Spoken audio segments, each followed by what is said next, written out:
7 of them, 7 politicians who all wanted to be president, all of them stepped down for the same man on the same night. Watch what happened. The next president to turn the boys in Nigeria into men. And therefore, I dub my heart and I urge you that as I withdraw now, vote for Asiwaju Ahmed Tinubu, the 93 delegates from Akpabio, the hundreds of delegates across Nigeria, the 1,200 delegates that were ready to put me.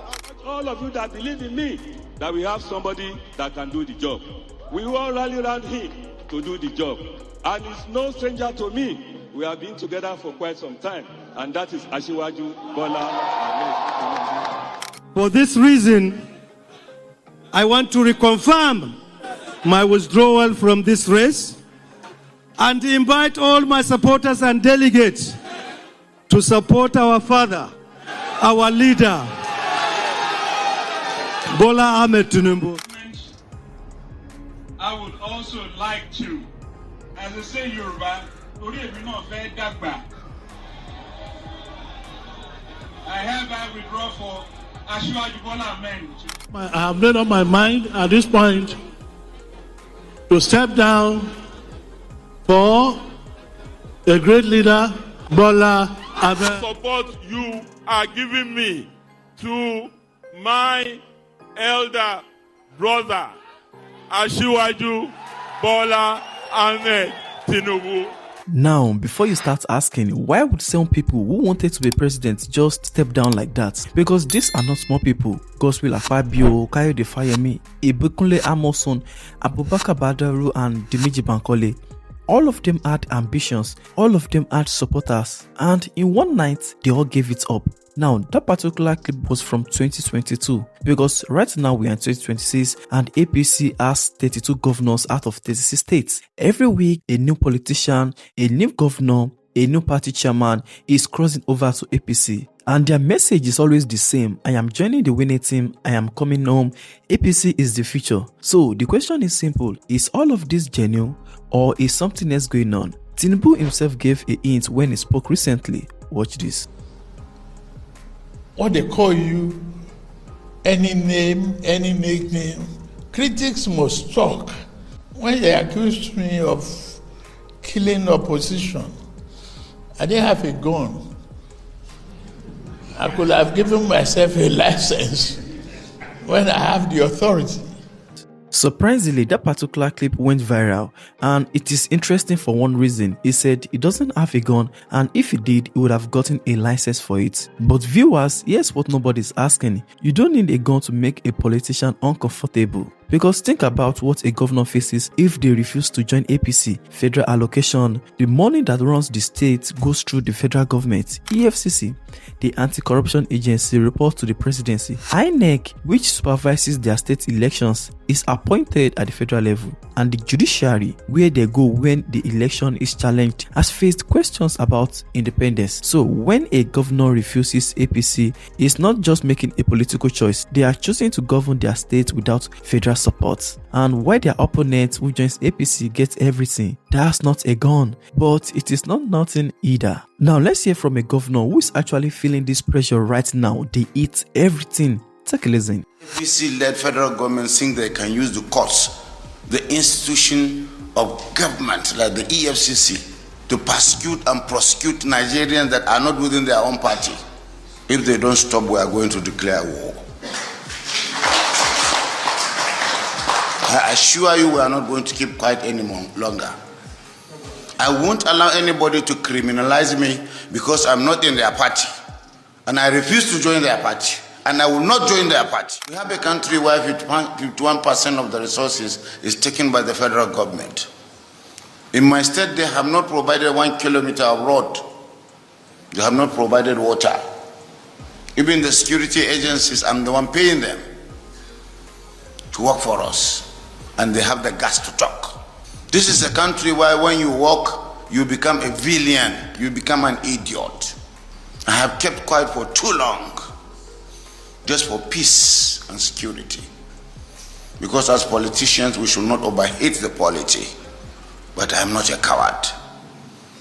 I'm just keeping quiet because of the common people. We don't have to denounce denigrate people before we ascend to power. So there you have it, a sitting governor on camera saying he's under pressure to join APC. He's not holding it, he's saying this publicly, and he's saying he will resist. But here's the honest reality, because Governor Bala Mohammed is one of the few who has said this publicly. How many others are feeling the same pressure but not saying anything? How many have already given in quietly? And what about the ones who joined recently? Let's look at what their welcome looked like. The arrival of the Vice President Kashim Shettima and members of the National Working Committee. It's my honor to stand here to receive one of the fitted governors, one of the most prepared governors, one governor that when I walk into Adama today, into Yola today, the Yola of all is not the one I saw today. The difference is clear. The road networks have changed. I couldn't believe this is the kind of network I would see in Yola. Your Excellency, I'm proud of you. You're too good to be in opposition. You're too good not to be a progressive. Your Excellency, you're welcome back to where you rightly belong. All of you, that you are very much welcome to the APC, and we are one big family. Rest assured that you will be treated justly and fairly, and all the developmental initiatives that have been planned for the Southeast will certainly reach the South. If we don't fully identify with him, not backyard support. So we have taken that decision today since we've gotten the pass. Everyone here who have followed me, who have suffered with me, our decision today is again, we are moving to APC. Just imagine and take a look at that welcome. Music, celebration, handshakes and smiles. All your sins are forgiven. Because that's what one APC figure literally said about defectors. And that phrase tells you everything about what is happening. All your sins are forgiven. Meaning whatever you did before, whatever cases are pending, whatever questions exist about your governance, come to APC and we will handle it. So I want to be clear on this particular update that I have for you, and I need to say this: I'm not taking sides, I'm not criticizing anyone, I'm only giving you honest breakdown. And I'm not saying everyone who joins APC is doing it because of fear. Some of them genuinely believe Tinubu is the best candidate for 2027. Some of them believe being in the ruling party gives their state the best chance of development. Those are real reasons, and I need to say that. But here's the honest question nobody's asking on TV. If joining APC is so voluntary and so genuine, why is the governor of Bauchi saying he's under pressure? Why did self-presidential aspirants all step down on the same night in 2022? Why does every defection come with a press conference where the person looks like they are reading from a script? The answer is probably somewhere in the middle, because some are coming because they want to, some are coming because they feel they have no choice, and some are coming because they have done the maths, and the math says in Nigeria in 2026, standing against APC with 32 governors is very expensive. Now, here's why all of this matters for 2027, because in Nigerian elections, governors control everything on the ground. Party agents, local government chairmen, polling unit coordinators, the people who make sure the right result comes out on election day.